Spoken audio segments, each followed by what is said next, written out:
Okay. მოგესალმებით ყველას დღემშვიდობის და ეხლა მინდა დავიწყო ამ ლექციების სერიის მეორე ნაწილი. სადაც გავაგრძელებთ საუბარს სამყაროს შესწავლის შესახებ გრავიტაციული ტალღების მეშვეობით. უცებ გავიაროთ გამეორება, ესე ვთქვათ, ცოდნის დედა და არ გვაწყენს, რადგან საკითხი მაინც კომპლექსური არის და გავიხსენოთ, რაზე ვილაპარაკეთ წინა კვირას. ჯამში ჩვენი მიზანი არის გავიაზროთ რაში მდგომარეობს გრავიტაცია, რა ფიზიკური მახასიათებლები აქვს გრავიტაციას და რა შეგვიძლია დავიმზიროთ. ისტორიულად ეგ იყო თავდაპირველად ნიუტონისეული ფიზიკის ჩამოყალიბება, რაც მდგომარეობს გრავიტაციის ზოგადი კანონის ჩამოყალიბებაში, რასაც სწავლობთ სკოლაში. თუმცა აღმოჩნდა, რომ ეს კანონები თლად საკმარისი არაა ყველა ფიზიკური პროცესის აღსაწერად და საჭირო გახდა ფარდობითობის ზოგადი თეორიის შემოღება, სადაც გრავიტაცია უკვე აღწერილი არის არა როგორც ძალა, არამედ დროისა და სივრცის გამრუდება. დრო და სივრცე ჩვენ გავიარეთ, რომ არის ფუნდამენტური კონცეფტი ზოგადი ფარდობითობის თეორიაში. და მასზე მარტივად რო ვილაპარაკოთ, არის უბრალოდ ერთობლიობა ამ დროის და სივრცის, ან ცალკე არაა გამოყოფილი დრო, ეს ერთობლივად უნდა შევხედოთ ამ ყველაფერს და გრავიტაცია არის უბრალოდ ამ ოთხგანზომილებიანი სივრცის გამრუდებები. და ნებისმიერ მასიური ობიექტი ამრუდებს დროსა და სივრცეს, როგორც ეს ნაჩვენები არის აი ამ სურათზე, დედამიწა აქ წარმოქმნის ჩაღრმავებას დროსა და სივრცეში და ნებისმიერი ობიექტი, სიტყვაზე შეგვიძლია წარმოვიდგინოთ მთვარე, გრავიტაციის გამო, ანუ ამ ჩაღრმავების გამო იტრიალებს დედამიწის ორბიტაზე. სწორედ ესე არის წარმოდგენილი გრავიტაცია ზოგადი ფარდობითობის თეორიაში. და ეს დრო და სივრცე უნდა დავიმახსოვროთ, რომ არის დინამიური. მას შეუძლია გაჭიმვა, შეკუმშვა, ვიბრაცია და ესაა სწორედ საწინდარი იმისი, რომ შევძლოთ საუბარი გრავიტაციულ ტალღებზე.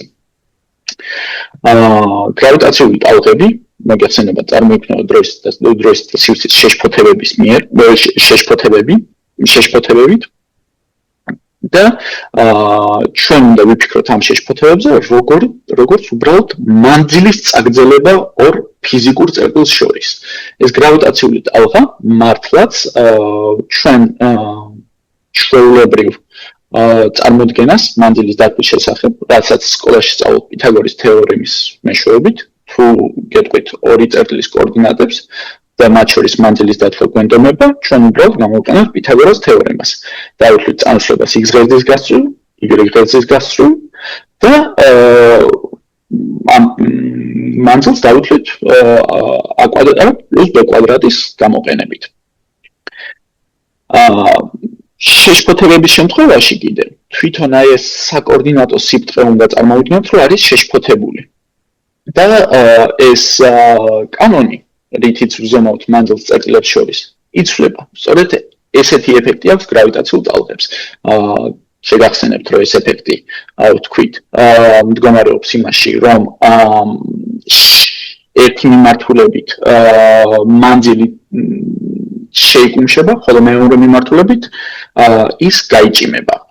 ამ ანიმაციაში ჩვენ ვხედავთ სწორედ ესეთი ეფექტის დემონსტრაციას. აქ უნდა წარმოვიდგინოთ, რომ ეს მასიური წერტილები რეალურად, ფიზიკურად ლაბორატორიაში გვაქვს დალაგებული და გრავიტაციულმა ტალღამ გაიარა ამ წერტილის პერპენდიკულარულად. და მას შეუძლია შეარხიოს აი ამ ორი მოდით ეს მასიური სხეულები, ანუ რეალური წანაცვლება შექმნას ამ წერტილებს შორის. სწორედ აი ამ წერტილებს შორის მანძილებს ვზომავთ. ესეთი ეფექტი იქნება გრავიტაციული ტალღებისთვის. ანუ ეს არის ტალღა, რომელიც ვრცელდება სინათლის სიჩქარით და ამბობს დროს და სივრცეს. ეს ეფექტი მდგომარეობს იმაში, რომ ერთი მიმართულებით სივრცე დრო იკუმშება, მეორე მიმართულებით იჭიმება და ეს ეფექტი არის ძალიან მცირე. და დეტალურად ეხლა გავიგებთ, რამდენად მცირე არის ეს. დემონსტრაციისთვის წინა ლექციაზე ჩვენ ვთქვით, რომ ეს იქნება უბრალოდ ძალიან მცირე წანაცვლება კილომეტრის სიგრძის სახაზავი რო წარმოვიდგინოთ, ეგ სახაზავი უბრალოდ გაიჭიმება ერთი პროტონის ზომის პროცენტით. ანუ უკიდურესად მცირე წანაცვლება არის. და სწორედ ესეთი წანაცვლებების გაზომვის სირთულის გამო იყო რომ ეს გრავიტაციული ტალღები დააფიქსირეს სულ ცოტა ხნის წინ. 10 წელი არის გასული 11 უკვე, რაც დააფიქსირეს გრავიტაციული ტალღა პირველად. და ეს საკმაოდ დიდი მიღწევაა კაცობრიობისთვის. ჩვენ ასევე ვილაპარაკეთ ზოგიერთ წყაროზე, რამაც შეიძლება შექმნას ეგეთი გრავიტაციული ტალღები. გავიმეორებ, რომ ნებისმიერ ობიექტს შეუძლია შექმნას გრავიტაციული ტალღები. სკოლის მოსწავლეებს, რომლებიც დასვენებაზე დარბიან, ისინიც წარმოქმნიან გრავიტაციულ ტალღებს. უბრალოდ ეს ტალღები ძალიან პატარა არის და არანაირი იმედი ესეთი ეფექტის დაფიქსირების დღევანდელი ტექნოლოგიით ჩვენ არ გვექნება. რისი დაფიქსირებაც შეგვიძლია არის ჩამოთვლილი აქ. წინა ლექციაზე ჩვენ ვილაპარაკეთ ორმაგ შავ ხვრელებზე, ესაა ბინარული სისტემა, როდესაც ორი შავი ხვრელი ბრუნავს ერთმანეთის გარშემო და ისინი ნელ-ნელა ეცემიან ერთმანეთს და ამ პროცესში ასხივებენ გრავიტაციულ რადიაციას. ასევე იგივე პრინციპი არის ცოტა ნაკლებად მასიური ნეიტრონული ვარსკვლავებისთვის და ჩვენ დეტალურად მოგიყვებით ახლა ამ ობიექტებზე. ასევე ვახსენეთ ფონური გუგუნი, ეგეთი სახელწოდებით გახდა ცნობილი ეს დაკვირვება. იმიტომ რომ იმდენად ბევრი წყაროზე ზედებით იყო წარმოქმნილი ეს ფონი, რომ ინდივიდუალური წყაროს გარჩევა შეუძლებელი არის. და თან მისი დაფიქსირება ხდება მუდმივად. ამიტომ ეგ მას დაერქვა უბრალოდ ფონი და ეს გრავიტაციული ტალღები მართლაც ძალიან კარგი პარალელი შეიძლება გაიგოს გრავიტაციულ ტალღებთან, ისე როგორც ხმასთან დაკავშირებულ დაკვირვებაც იდეებთან. და ამ ანალოგიას კიდე დაუბრუნდებით. ასევე წინაზე ნაკლები ყურადღება დავუთმეთ ფაზური გადასვლების დროს წარმოქმნილ გრავიტაციულ ტალღებს, რასაც დეტალურად აგიხსნით, რა იქნება და ასევე ვახსენეთ პირველადი გრავიტაციული ტალღები დიდი აფეთქებიდან. ანუ სამყარო რო შეიქმნა და მან მიმდინარე მაღალენერგეტიკული პროცესების დროს გრავიტაციული ტალღები წარმოიქმნებოდა ნამდვილად. და საკითხი არის, შეგვიძლია თუ არა ამ გრავიტაციული ტალღების დამზადება. ეს იყო, ესე ვთქვათ, მიმოხილვა სწრაფი მიმოხილვა წინა ლექციის და ეხლა შეგვიძლია პირველი წინა ლექციაზე კიდე დეტალურად ცოტა ვილაპარაკეთ პირველ აღმოჩენაზე, რაც როგორც ასეთი ძალიან მნიშვნელოვანი მიღწევა არის ფიზიკოსებისთვის და ზოგადად კაცობრიობისთვის. ეგ მოხდა 2015 წელს LIGO კოლაბორაციამ დააფიქსირა ეს პირველი სიგნალი. ეს იყო სიგნალი ორი შავი ხვრელისგან, რომლების მასებიც იყო დაახლოებით 30 მზის მასა თითო შავი ხვრელის. და ისინი ერთმანეთზე დაჯახების შემდეგ გრავიტაციული რადიაციით კარგავენ მასას. ეს მასა ამ შემთხვევაში იყო დაახლოებით 4 მზის მასა. ანუ ეგ 4 მზის მასის ეკვივალენტი ენერგიაში გამოსხივდა რადიაციის სახით. ენერგია და მასა ეკვივალენტური არის, ეგეც უნდა ვთქვა, ეკვივალენტური არის, როგორც ჩვენ გვასწავლა ეინშტეინმა თავისი ცნობილი ფორმულით, E-უდრის mc კვადრატს, ზუსტად აი ამ ეკვივალენტობაზე მაქვს საუბარი. ანუ მასა შეიძლება შეუსაბამოთ ჯამში ენერგიას. ამ სიგნალს ქვია ესე ვთქვათ, chirp სიგნალი, ინგლისურად ქვია chirp, რაც უბრალოდ გავს მის ჟღერადობას და დღევანდელ ლექციაზე შევეცდები მოგასმენინოთ ესე წინაზე ტექნიკური აროის გამო არ გამომივიდა. ეს ამას მოვსმენთ. და რა თქმა უნდა ეს მიღწევა ეს დაკვირვება დაუფასებელი არ დარჩა 2017 წელს ნობელის პრემიაც მიიღეს შესაბამისმა ხალხმა. ეს დაფიქსირება ასახული არის ამ გრაფიკზე. ჩვენ წინა ლექციის დროს ვილაპარაკეთ მაგაზე და ამ გრაფიკს მე დავუბრუნდები და ამჯერად უფრო დეტალურად გავიგებთ რას ნიშნავს თითოეული ნახაზი რომელიც წარმოდგენილი არის აქ.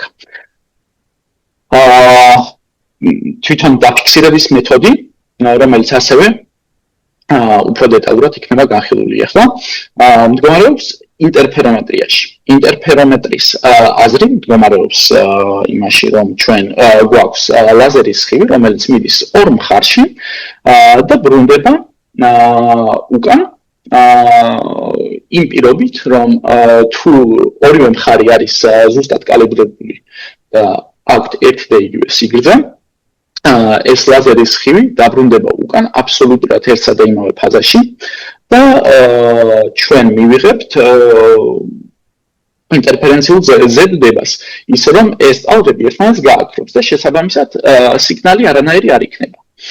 თუ რაღაცამ შეაშფოთა ეს მხარი და გქონდა წანაცვლება სიგრძეში, ამ შემთხვევაში ჩვენ მივიღებთ ტალღების ფაზაში აცდენას და ეს მოგცემს გარკვეულ სიგნალს. სწორედ ესე სწავლობენ ესე აფიქსირებენ ამ გრავიტაციულ ტალღებს. მაშინ ეს იყო უცებ გახსენება ჩვენი წინა შეხვედრის და ჩვენ ახლა შეგვიძლია გადავინაცვლოთ თვითონ ინტერფერომეტრის დეტალურ ახსნაზე. როგორც ჩვენ ნახეთ უკვე, ეს ინტერფერომეტრები არიან გრავიტაციული ტალღებისთვის უზარმაზარი ექსპერიმენტები. დღესდღეობით აქტიური არის LIGO და Virgo, რომელიც მხარის სიგრძე აქვს 4 კილომეტრი და ამ ექსპერიმენტებს აქვს წარმოუდგენელი სიზუსტის შესაძლებლობები. ისინი აფიქსირებენ აი ამ 4 კილომეტრიანი მხარის დაგრძელებას პროტონის სიგრძის 1/1000-ზე. როგორ ხდება ეს დაფიქსირება? ამ გრავიტაციულ ტალღებს ახასიათებენ ეგრეთ წოდებული წაგრძელების დეფორმაციის სიდიდით h-ით. ეს მათემატიკური ფორმულით გამოხატული არის აი აქ. ეს სიმბოლო სამკუთხედი არის ბერძნული ასო დელტა და როგორც წესი მათემატიკურ ლიტერატურაში ნიშნავს ცვლილებას, წაგრძელებას, დეფორმაციას. შესაბამისად ეს ფორმულა ნიშნავს, რომ ეს გრავიტაციული ტალღის სიმძლავრე გამოიხატება წაგრძელებით, სიგრძის წაგრძელებით გაყოფილი სიგრძეზე. შესაბამისად ეს არის უგანზომილებო სიდიდე, რომელთაც უბრალოდ ვახასიათებთ გრავიტაციული ტალღის ძალას. და სწორედ აი ეს სიდიდე არის ძალიან მცირე, ეს არის 10 ხარისხად -21 სიდიდის რიცხვი, რომელიც იქნებოდა იმ უზარმაზარი შავი ორბიტირების შედეგად წარმოქმნილი გრავიტაციული ტალღების მახასიათებელი.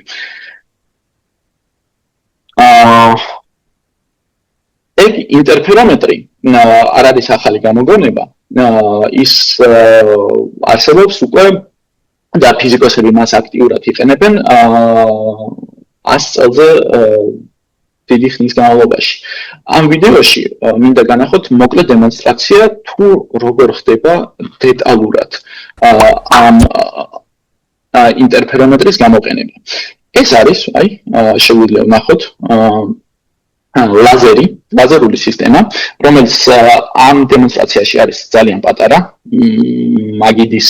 მაგიდაზე დასადგამი არის, მაგრამ ფიზიკური თვალსაზრისით ეგ არანაირად არ განსხვავდება იმისგან, რაც ხდება LIGO-s ექსპერიმენტში.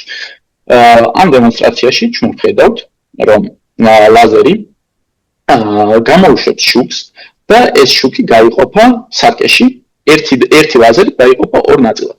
შესაბამისად, ეს ორი სხივი არის აბსოლუტურად ერთსა და იმავე ფაზაში ამ მომენტისთვის.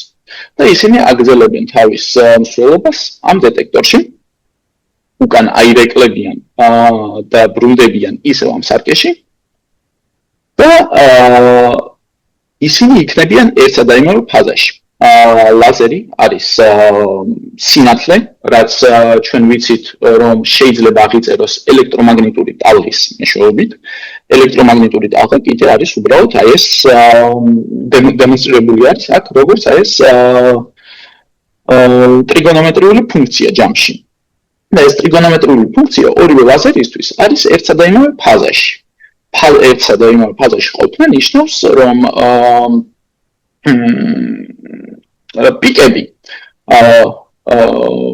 ანტიფაზაში ქვია მაგას. იმიტომ რომ ერთი ლაზერისთვის ყველაზე დაბალი წერტილი ზუსტად ემთხვევა მეორე ლაზერისთვის ყველაზე მაღალ წერტილს და ეს ლაზერები რო დაეჯახებიან და შეეწყნებიან ერთმანეთს, ისინი ზუსტად შეიკრიბებიან და ჯამურად გაანოლებენ ერთმანეთს. სწორედ ეს მოხდება ამ ექსპერიმენტის შედეგად. აი აქ ზუსტად ნაჩვენები არის, რომ ესენი შეიკრიბებიან და განოლბებიან. ერთი წამით.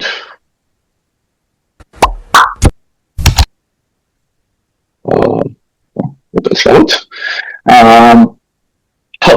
ისინი შეიკრიბებიან და განოლბებიან, მაგრამ ეგ მოხდება იმ შემთხვევაში, თუ ეგ ლაზერები დაემთხვევიან ფაზაში, აბსოლუტურად. თუ მოხდა ისეთი სიტუაცია, თუ საქმე გვაქვს ისეთ სიტუაციასთან, როდესაც გრავიტაციულმა ტალღამ გაიარა ამ დეტექტორში, მოგეხსენებათ, რომ გრავიტაციული ტალღა უბრალოდ გაჭიმავს დეტექტორს ერთი მიმართულებით და შეკუმშავს მეორეთი. შესაბამისად, ერთ ლაზერს მოუწევს ცოტათი მეტი მანძილის გავლა. და ეგ გამოიწვევს მის უკანა სარკეში დაბრუნებისას ფაზაში აცდენას მეორე ლაზერისგან. სწორედ აი ესაა დემონსტრირებული აქ. დეტექტორი გაიჭიმა, ესაა ნამდვილი ფიზიკური ეფექტი, ანუ ეს არა უბრალოდ ანიმაცია უტრირებული არის, ანუ ამდენით არ იჭიმება. მაგრამ ეგ რეალური ფიზიკური ეფექტი არის. და ეს ლაზერები, რომლებიც ისევ წარმოდგენილი არის ჰარმონიული ფუნქციებით, ტრიგონომეტრიული ფუნქციებით, წანაცვლება ერთმანეთის მიმართ. სწორედ ეს წანაცვლება გამოიწვევს საბოლოოდ მიღებულ სიგნალს. ეგ მიღებული სიგნალი ამ დეტექტორზე აისახება როგორც ინტერფერენციული სურათი და მაგის სწავლა შეგვიძლია. სწორედ ეს ფაზური წანაცვლება ამ ფაზური წანაცვლების მეშვეობით ჩვენ შევძლებთ დავითვალოთ რამდენით კაცრავად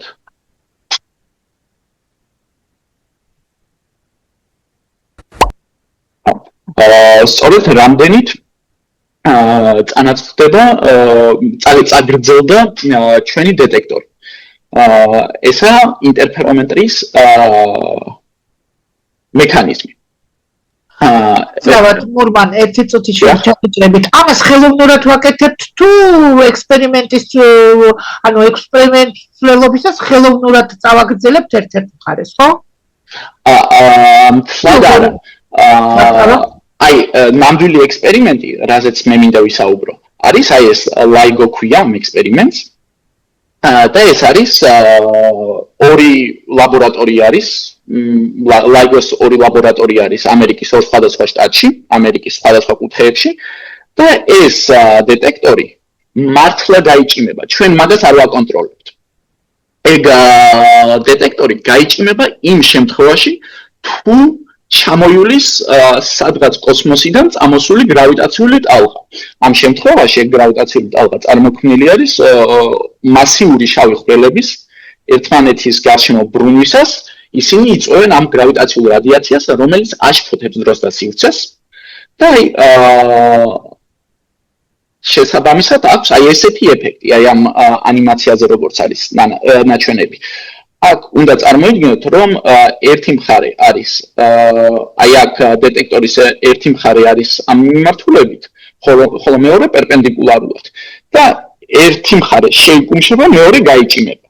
და ესეთი ოსცილაცია დაიწყება. სწორედ ესაა გრავიტაციული ტალღის ეფექტი ჩვენ დეტექტორზე. აი ამ ლაბორატორიის მხარს ჭიმავს. ამ შემთხვევაში აქ გრავიტაციული ტალღა არაა, მაგრამ ამ ექსპერიმენტის გამოყენება იყო ასევე მნიშვნელოვანი სხვა მრავალ ექსპერიმენტშიც და ამაზე ისტორიულად ახლა მოგიყვებით. დაუბრუნდები ახლა ჩემ ლექციის ფრაზას, უბრალოდ პატარა ისტორიულ გადახვევას გავაკეთებდი, რომ აი სწორედ ახსნა ინტერფერომეტრის მუშაობის პრინციპი და როდის იყო ეს გამოყენებული. ერთ-ერთი მნიშვნელოვანი ექსპერიმენტი ფიზიკის ისტორიაში არის მაიკლსონ-მორლის ექსპერიმენტი, რომლებმაც ეს ინტერფერომეტრი გამოიყენეს სინათლის სიჩქარის მუდმივობის გასაზომად. ვითარება ხდება მე-19 საუკუნეში, მე-19 საუკუნის ბოლო არის, მე-20 საუკუნის დასაწყისი და ამ ეტაპისთვის ფიზიკოსებს აქვს მრავალი გადაუჭრელი კითხვა. ერთ-ერთი მათგანი არის მდგომარეობის შემდეგში, რომ ფიზიკოსებს სჯერათ, რომ სინათლე არის ტალღა. ეს გამოდის იმ განტოლებებიდან, რომლითაც ავღწევთ სინათლეს, სინათლე არის უბრალოდ ტალღა, მაგრამ ამ დროისთვის არსებობს რწმენა, ესე ვთქვათ, ან მოლოდინი, რომ ტალღას აუცილებლად სჭირდება გარემო, რომ ვრცელდებოდეს მაგ გარემოში. და რადგან სინათლე იგივენაირად როგორც ხმას სჭირდება ჰაერი, ბგერას სჭირდება ჰაერი რომ გავრცელდეს, იგივენაირად ხალხს ფიზიკოსებს ეგონოთ, რომ სინათლისთვისაც საჭიროა რაღაც გარემო არსებობდეს.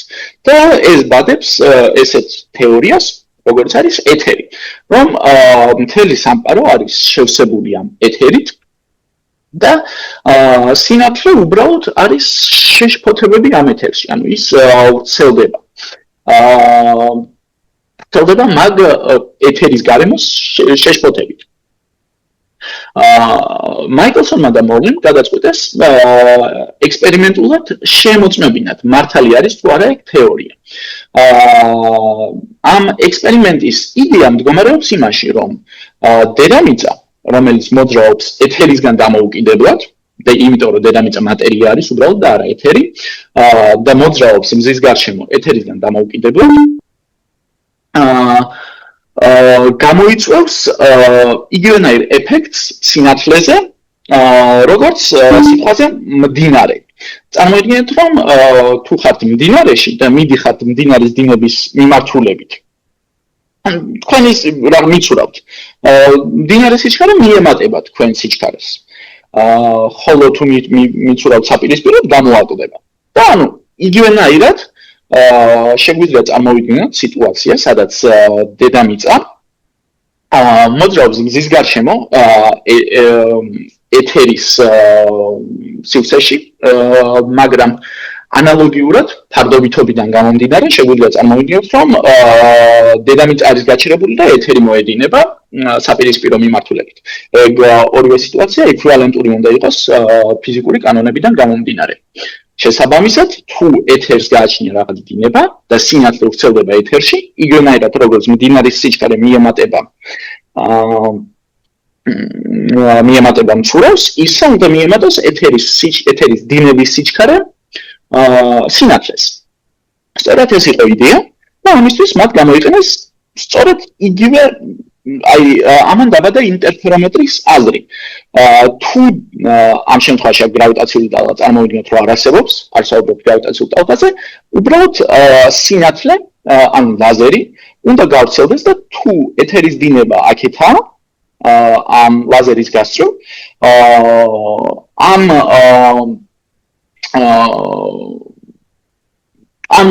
მხარში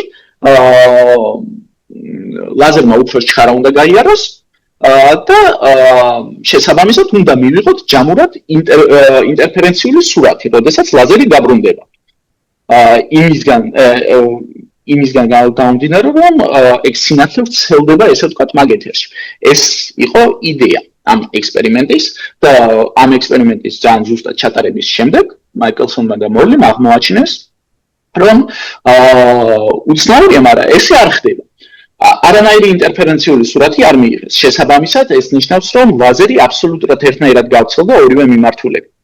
შესაბამისად, ამან უარყო ამ ეთერის არსებობა და ჩამოაყალიბა ეგრეთ წოდებული პოსტულატი, რომ სინათლის სიჩქარე არის აბსოლუტური. არ აქვს მნიშვნელობა ამის შემდეგ ჩამოყალიბდა ეგეთი ხედვა, რომ სინათლის სიჩქარე არის აბსოლუტური, რაც ძალიან უცნაური შეიძლება იყოს თუ დეტალურად არ არის ადამიანი გაცნობიერებული სპეციალურ ფარდობითობის თეორიასთან, რაც ნიშნავს სინათლის სიჩქარის აბსოლუტურობა. მაგალითად, მე რო ვიყავი სკოლაში, სულ და ვსწავლობდი ფიზიკას, სულ მადარდებდა ეგ შეკითხვა, როგორ შეიძლება სინათლის სიჩქარე იყოს აბსოლუტური.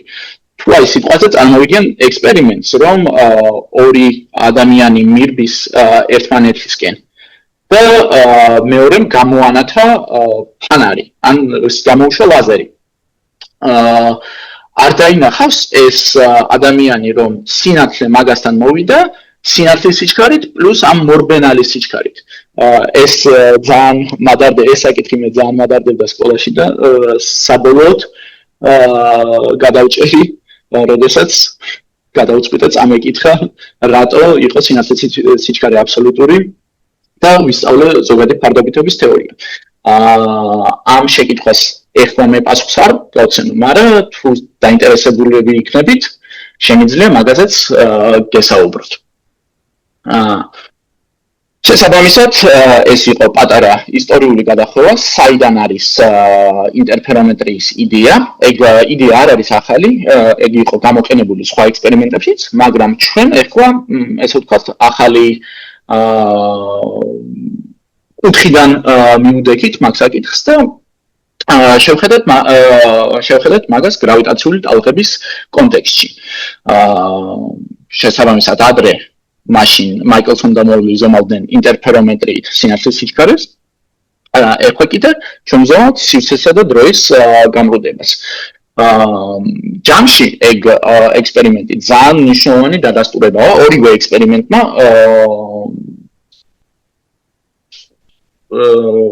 100%-იანად დაადასტურა აინშტაინის ზოგადი ფარდობითობის თეორია.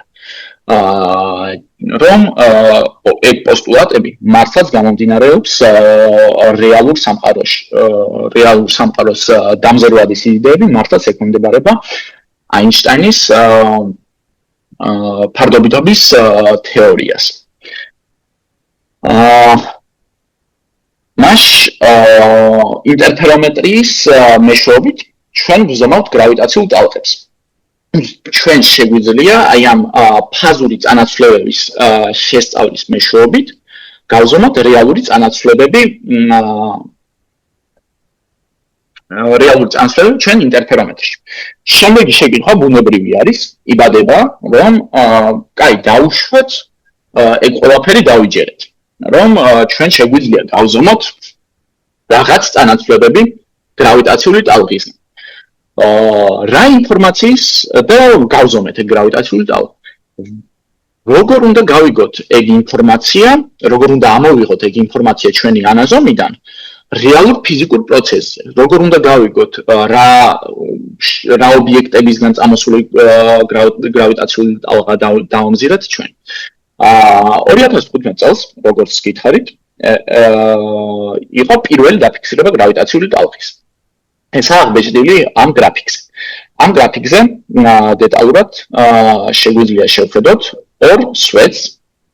ეგ არის LIGO-ს კოლაბორაციის ორი სხვადასხვა ლაბორატორია. ერთი არის ვაშინგტონში, მეორე არის ლუიზიანაში. ამერიკის ორ სხვადასხვა კუთხეში არის.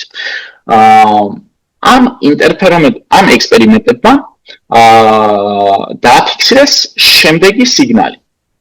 სიგნალი ვაშინგტონისთვის გამოიყურებოდა ესე, ლუიზიანასთვის ესე. რა შინაარსი აქვს ამას? როგორ უნდა გავიგოთ ეგ? ამ სიგნალზე ჩვენ ვხედავთ თავდაპირველ ინტერფერენციულ ნულს, ან ჯამში ეგ პირველი ნაწილი არის თითქმის ნულზე. ეგ შეგვიძლია სტატისტიკურად გავუტოვოთ ნულს. შესაბამისად გრავიტაციული ტალღა არ იყო და ნელ-ნელა დეტექტორმა დაიწყო გრავიტაციული ტალღის დაფიქსირება, რომელიც თანდათან გაიზარდა გრაფიკის ამ ნაწილში ჩვენ ხედავთ მის ზრდას და მერე დაიწყო კლება. ეგაა სწორედ მახასიათებელი, სწორედ ესეთი სიგნალი დაახასიათებდა ორი შავი ხვრელის ერთმანეთის გარშემო ბრუნვას, შემდეგ დაჯახებას და მერე გადაქცევას ერთ უფრო დიდ მასიურ შავ ხვრელად. სწორედ ესეთი სიგნალი არის მოსალოდნელი მათ შემთხვევაში.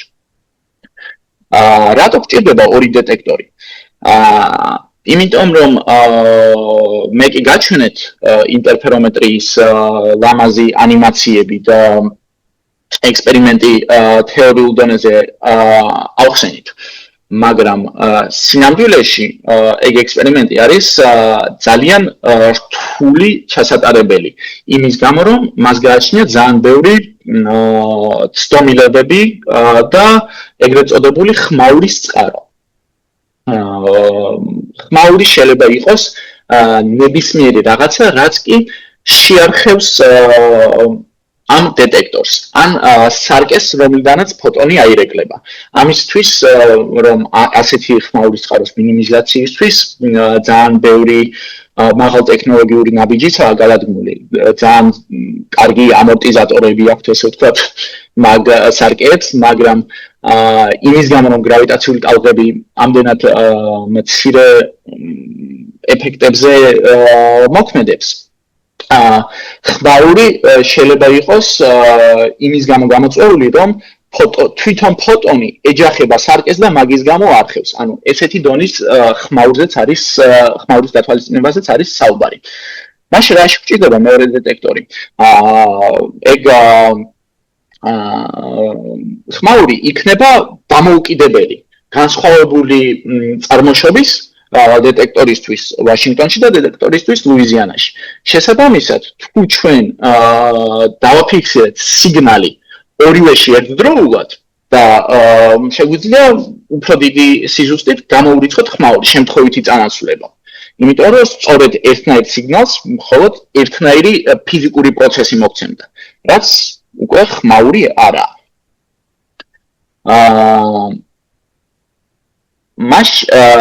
ამ გრაფიკზე აქ ხედავთ ზედა ნაწილში ნამდვილ დაკვირვებას, ეგაა ნამდვილი დაკვირვება, ხოლო ქვემოთ, ქვედა ნაწილში ხედავთ რიცხვით სიმულაციებს. ესეთი ექსპერიმენტების ჩასატარებლად საჭირო არის ძალიან დიდი გამოთვლითი სიმძლავრე იმისთვის, რომ წინასწარ დავითვალოთ ზუსტად რა ტიპის სიგნალი ექნება კონკრეტული წყაროების დისტრიბუციას. დისტრიბუციაზე ხო, უკაცრავად ცოტა ამერია ხმაურზე მინდოდა მესაუბრა. ხმაური ხო, ბევრი სახის ხმაური შეიძლება იყოს, ეგ შეიძლება იყოს სეისმური ხმაური, შეიძლება იყოს უბრალოდ ამ სარკეზე ფოტონების დაჯახება, ანდაც კვანტური ეფექტების გამო გამოწვეული რხევები, რომლებიც ასევე გასათვალისწინებელი არის დეტექტორში. და ამ ყველაფერს საკმაოდ დეტალური ანალიზის შემდეგ ხალხი მართლა ითვალისწინებს, ამაზე მუშაობს ათასობით ადამიანის ჯგუფი ერთდროულად და ეგ ეფექტები მართლა სწორედ არის გათვალისწინებული. რაზეც მინდოდა მესაუბრა არის სწორედ როგორ გადავდივართ ნამდვილი დაკვირვებიდან, ანუ აი ამ ზედა ხაზიდან, ზედა მწკრივიდან, რაც ნამდვილი დაკვირვება ფიზიკურ მონაცემებამდე. მე გითხარით, რომ ხალხმა იცოდა LIGO-s კოლაბორაციამ გამოაცხადა, რომ ეს იყო სიგნალი ორი შავი ხვრელისგან, რომლის მასაც ვიცით, ხო, 30 მიახლოებით 30 მზის მასაზე არის საუბარი თითო შავი ხვრელისთვის.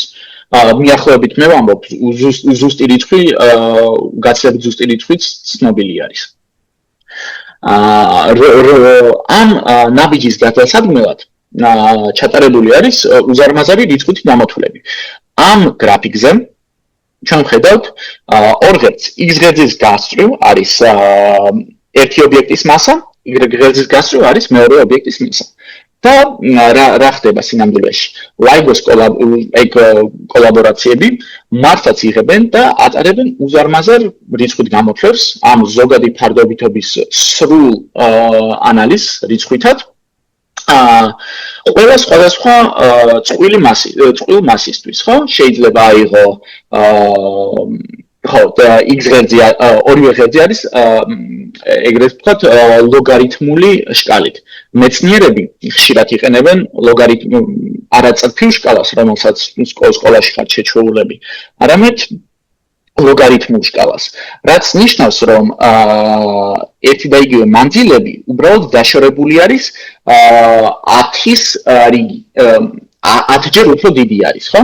სიტყვაზე წერტილი, რომელიც არის აქ, x ღერძზე არის 10 ხარისხად 0, რაც არის 1 და წერტილი, რომელიც არის აქ, არის 10 ხარისხად 1. წერტილი, რომელიც იქნება აქ, იქნება 10 ხარისხად 2. შესაბამისად, წერტილები არის 1, 10, 100. ეგაა ლოგარითმული შკალა. იგივე რაღაცა ხდება ამ ღერძზეც. ეგ არის უბრალოდ უფრო გამოსადეგი კოორდინატები იმისთვის, რომ სწორედ ავწეროთ ძალიან დიდი დიაპაზონები. იმიტომ რომ მე რომ წრფივი შკალით გამეკეთებინა ეს გრაფიკი, ძალიან რთული იქნებოდა ყველა დეტალის დანახვა. ვერ დავინახავდით სიტყვაზე, აი ეს ნაწილი ძალიან შეკუმშული იქნებოდა, ხო? იმიტომ რომ 1% არის მარტო 100-ის, ხო? ეგ მაგ ნაწილს ვერ დავინახავდით შესაბამისად. ეგა ამ გრაფიკის ღერძების ახსნა. რა ხდება ეხლა თვითონ ამ გრაფიკს? ყველა წერტილი აქა ყველა წერტილი ავიღოთ სიტყვაზე, რო ავიღოთ ერთი ობიექტი, რომელსაც აქვს 10 მზის მასა და მეორე ობიექტი, რომელსაც ექნება სიტყვაზე 2 მზის მასა, ხო? ეგ მოხსოვს წერტილს აქა. ყველა აი ამ წერტილისთვის ჩატარებული არის რიცხვით გამოთვლა, რომ დავითვალოთ აი ამ 2 მზის მასის და 10 მზის მასის შავი ხვრელების შევწყისას გამოთქორწინე გრავიტაციული რადიაცია. და ყველა ეს გამოთვლა მოგცემს ეგრეთ წოდებულ აი ამ ტალღურ ფორმას, ტალღურ ყალიბს. აი სწორედ ეს შუა მწკრივი.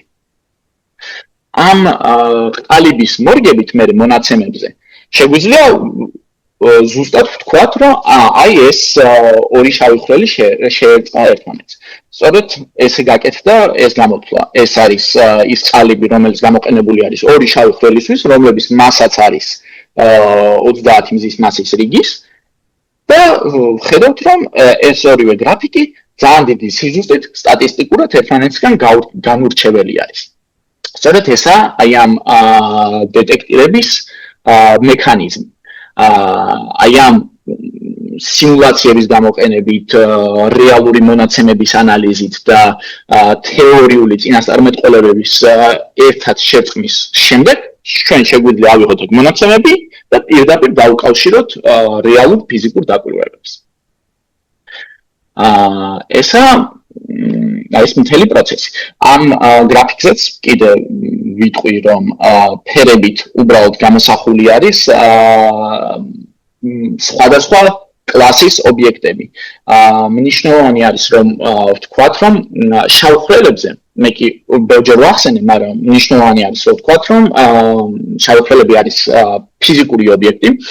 შავ ხვრელი არის ფიზიკური ობიექტი, რომელსაც აქვს ისეთი თვისება, რომ გარკვეული რადიუსის მიღმა ის შთანთქავს ყველანაირ სინათლეს. სინათლე უბრალოდ ვერ გამოაღწევს იმ რადიუსის მიღმა. ამ შავ ხვრელებს აქვთ ეგრეთ წოდებული მინიმალური მასა. თეორიულად რასაც თეორიულადაც კი ველოდებით. დაახლოებით საუბარი არის ყველაზე კონსერვატიული შეფასებებით 3.4 მზის მასაზე, მაგრამ რეალური შავი ხვრელი, თეორიული შეფასებებით არის საუბარი. რეალური შავი ხვრელები იწყება 5 მზის მასიდან და ზემოთ. მაგრამ მზეზე ცოტა მძიმე, მაგრამ შავ ხვრელზე ცოტა ნაკლებად მასიური ობიექტებიც არსებობს, მაგათ ეწოდებათ ნეიტრონული ვარსკვლავები, რომლებიც არიან საკმაოდ მკვრივი, ძალიან მკვრივი, წარმოიდგინეთ, რომ მზის მასის ობიექტი არის შერწყმული დაახლოებით 10 კილომეტრიან რადიუსში და ეგ მზის მასა არის წარმოდგენილი მაგ ნეიტრონულ ვარსკვლავებში. დაბლა, აი აქ ვხედავთ ისეთ წყვილებს, რომლებიც იქნება ნეიტრონული ვარსკვლავი და ნეიტრონული ვარსკვლავი, ან ორივე ობიექტი იქნება ნეიტრონული ვარსკვლავი და ისინი გამოასხივებენ გრავიტაციულ რადიაციას. ეგეთი შემთხვევა არის დაფიქსირებული დღესდღეობით ერთადერთი ნამდვილად დაფიქსირებული, რომელიც ვიცით 2017 წელს. ასევე შეგვიძლია გქონდეს ერთი ობიექტი იყოს შავი ხვრელი და მეორე იყოს ნეიტრონული ვარსკვლავი, აი ამ დაბლა, აი ამ ფერში ვხედავთ ამას, ეგეთების გვაქვს დაფიქსირებული და შეგვიძლია ასევე ორივე შავი ხვრელი გქონდეს. ამ დაფიქსირებას ჭირდება ძალიან, როგორც გავიგეთ, ძალიან დიდი მონაცემთა ანალიზი. ასევე ამ შავ ხვრელებს, ამ გრავიტაციულ ტალღებს უკაცრავად, გააჩნიათ გარკვეული სიხშირე. და მიუხედავად იმისა, რომ რეალურად შავ ხვრელებთან არ არის არანაირი გარემო, იმიტომ რომ ისინი კოსმოსურ ვაკუუმში არიან. შესაბამისად მათი გრავიტაციული ტალღის ხმა ნაკლებად რეალისტური არის, შეგვიძლია წარმოვიდეთ ამ სიხშირეზე არსებული რეალური ბგერის ხმა და ეგ შეგვიძლია შევსაბამოთ იმ ხმას, თუ როგორ გაიჟღერებდა ამ გრავიტაციული ტალღების ერთმანეთზე დაჯახება. ეს დაჯახება ხდება წამების განმავლობაში, ერთი წამის განმავლობაში არის ამ ნაწილში ამოჭრილი სიგნალი და აი ამ სიგნალს ქვია ეგ chirp სიგნალი, ინგლისური სიტყვა არის. და შემიძლია მოგასმენიოთ ამჯერად. აი თუ გაიგონებთ, ეს ეჟრას გრავიტაციული ტალღები.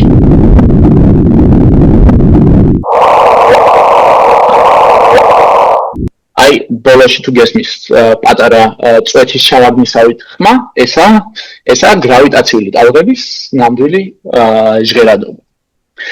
რაც ამ შემთხვევაში, რომ ისევ ხაზი გავუსვათ რა არის დაფიქსირებული. და ეს ორი შავი ხვრელი იმყოფებოდა სადღაც შორს 1.3 მილიარდ სინათლის წლის მიღმა, შესაბამისად ეს სიგნალი მოდიოდა ჩვენამდე მილიარდი წელი, ანუ მილიარდი წლის წინ, ეს ორი შავი ხვრელი დაეჯახა ერთმანეთს, გამოაფრქვია გრავიტაციული რადიაცია და დღეს 2015 წელს ეს გრავიტაციული ტალღა მართლაც დაეჯახა დედამიწას და შეაშფოთა LIGO დეტექტორი, სადაც ეს გრავიტაციული ტალღა მართლაც დააფიქსირეს. სწორედ ესაა აი ეს ხმა.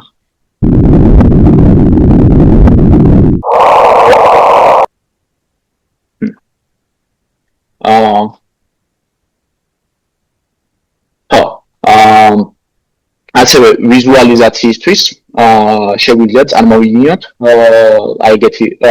ეგეთი დონის რიცხვის სიმულაციებზე არის საუბარი. ეს არც ისე ზუსტი რიცხვითი სიმულაცია არის, იმიტომ რომ აქ უგულებელყოფილი არის ამ მასიური ობიექტების მიერ ენერგიის დაკარგვა. რომ მოძრაობენ ეს ობიექტები და ასხივებენ გრავიტაციულ რადიაციას, აი ესა გრავიტაციული ტალღები, ისინი ნელ-ნელა უნდა ეცემოდნენ ერთმანეთზე და საბოლოოდ უნდა შეერწყან ერთ უფრო დიდ მასიურ ობიექტში. სწორედ ესაა მოსალოდნელი სურათი აქედან. ესეთი შესაბამისობის დამყარება შეგვიძლია ნამდვილ ფიზიკურ პროცესებთან. წინა ლექციაზე მე მოგიყევით ორმაგ შავხვრელებზე. სწორედ ესა დეტალური მიმოხილვა, დეტალური სურათი თუ როგორ წარმოქმნიან ისინი ამ სიგნალს. დღესდღეობით დაფიქსირებული არის 100-ზე ცოტათი მეტი გრავიტაციული ტალღა. ეს მონაცემები არის 100-ზე ცოტათი 140-ზე მაქვს საუბარი 2025 წლის ზაფხულის მონაცემებით. თუმცა ეს დეტექტორები, ეს ინტერფერომეტრები ძალიან აქტიურად ვითარდება. 2015 წელს იყო პირველი ჩართვა, მას შემდეგ 2025 წლამდე გაანალიზებული იყო მესამე ჩართვის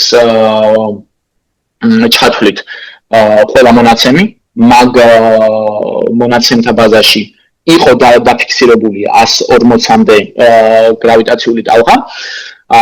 ეხლა აქტიურად მიდის მეოთხე მონაცემთა შეგროვების მეოთხე ფაზა და ეს ზრდა ასევე ლოგარითმული არის. ანუ განვითარება ამ დეტექტორების გამოიწვევს მოსალოდნელი მოვლენების რაოდენობის 10-ჯერ გაზრდას. ანუ ახლო მომავალში გვექნება დაფიქსირებული 1000-ობით ესეთი შავი ხვრელის ერთმანეთზე დაჯახება. და იმედია დავაფიქსირებთ კიდე ორივე ნეიტრონული ვარსკვლავის დაჯახებას, რასაც შეუძლია ძალიან საინტერესო ფიზიკაზე მოგცეს უფრო კარგი შეხედულებები და წარმოდგენები. მაგაზე ცოტა მოგვიანებით მოგახსენებთ.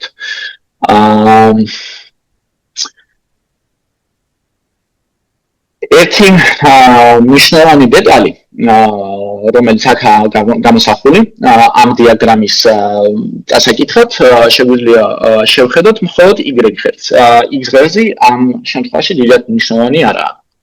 X-ღერძი უბრალოდ არტისტული ინტერპრეტაციისთვისაა საჭირო, რომ სურათი იყოს მეტნაკლებად სიმეტრიული.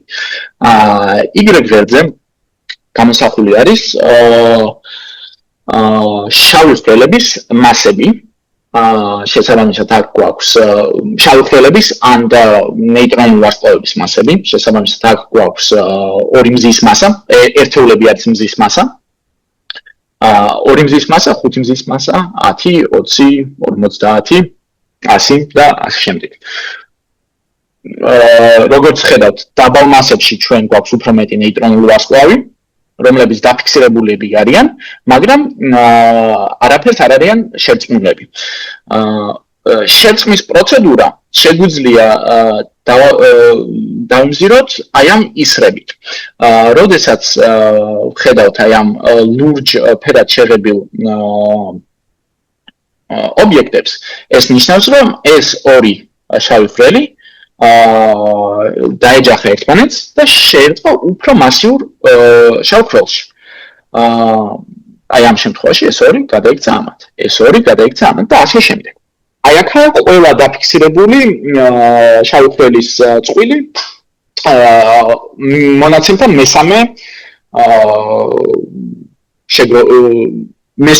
მესამე მონაცემთა სერიაში.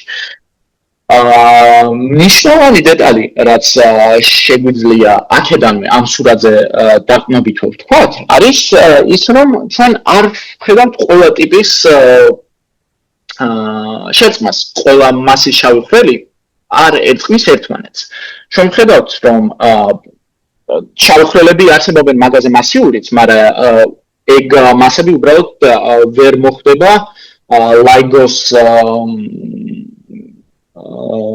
მხედველობის არეალში. იმიტომ რომ ისინი ან გაცილებით ნელა დაეცემიან ერთმანეთს. და LIGO ვერ მოასწრებს მათ დამწერას. მაგრამ შუაში ჩვენ აქ ვხედავთ დიდ სიცარიელეს, ესე ვთქვათ, რომ აქ არის ძალიან ცოტა შავი ხვრელი, რომელიც ამ მასაში ჯდება. და ესაა დღესდღეობით ამოუხსნელი გადაუჭრელი შეკითხვა, თუ რა იწვევს ამ სიცარიელეს, რატო არ გვაქვს მაინც და მაინც ამ მასების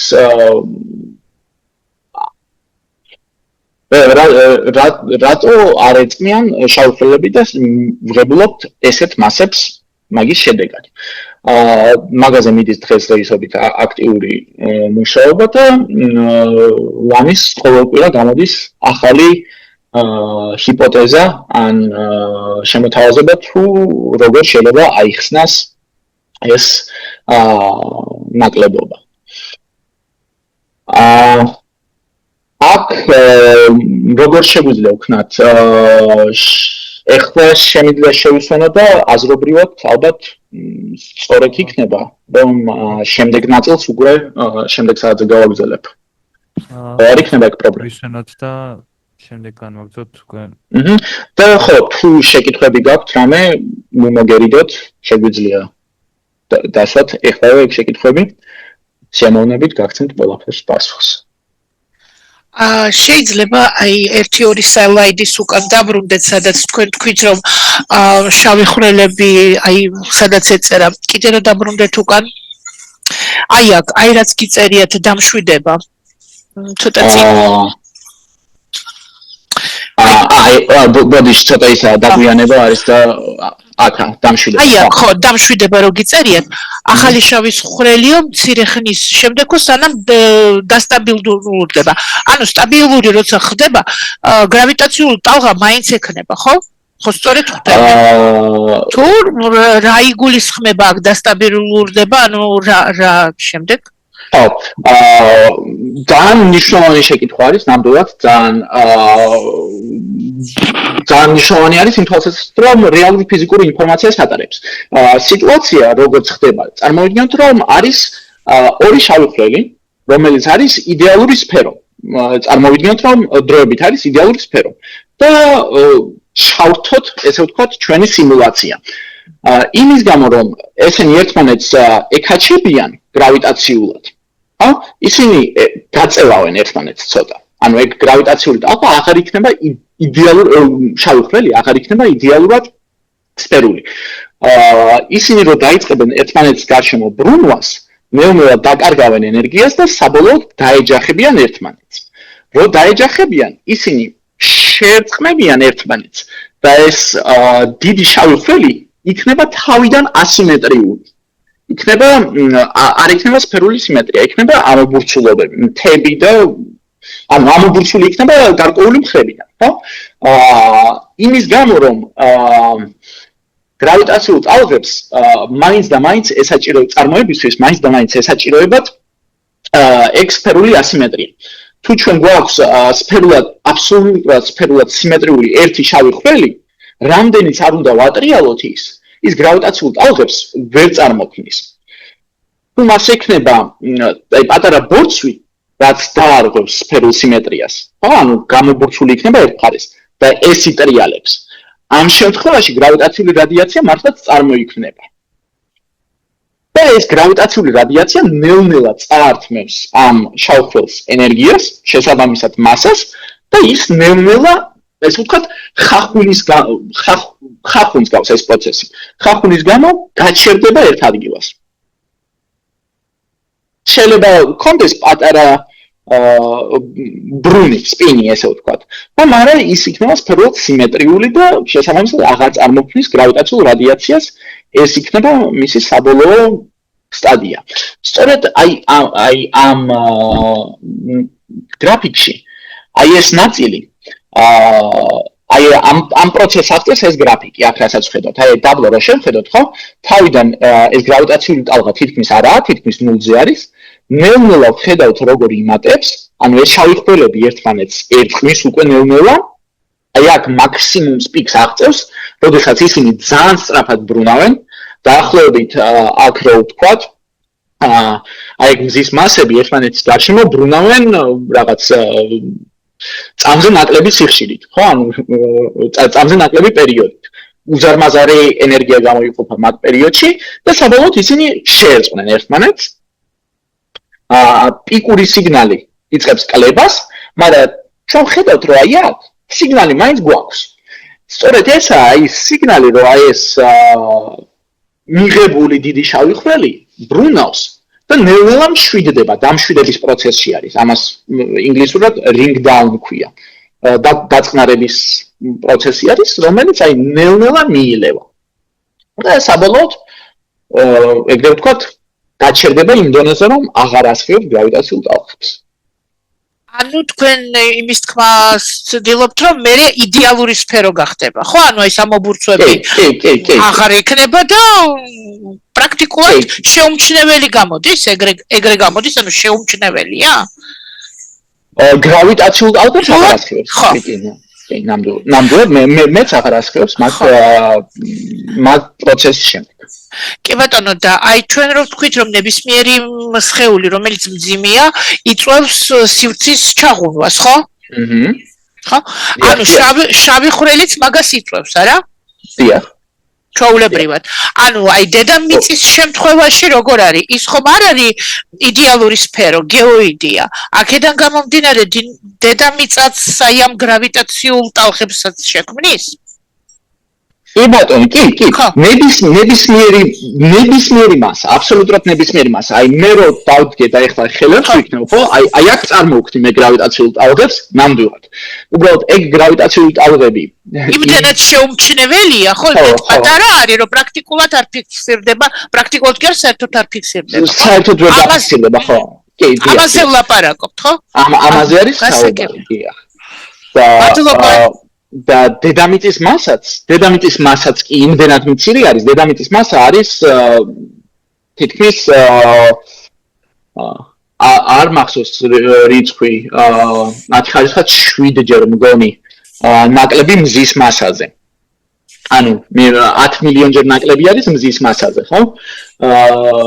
შეიძლება არ მახსოვს რიცხვი, ამიტომ, მაგრამ გაცილებით ნაკლები არის მზის მასაზე და ამ შავი ხვრელებისთვის, რისთვისაც ჩვენ ვცდილობთ დავაფიქსიროთ პროტონის პატარა წანაცვლებები, ხო? ანუ ჩვენთან დედამიწაზე ერთი პატარა პროტონი წანაცვლდება. ამ შავი ხვრელების მასა არის 30 მზის მასა. ანუ შესაბამისად დედამიწის მოძრაობის გამოწვეული შავი გრავიტაციული ტალღებიც ეგეც მიზერულად მცირე არის. უგულველყოფთ ყველანაირად, ხო? ანუ აქ ლაპარაკი არის ზუსტად ძალიან დიდი მასებზე, ანუ უზარმაზარ მასებზე არის საუბარი, დიახ. გასაგებია, მადლობა. მადლობა შეკითხვისთვის.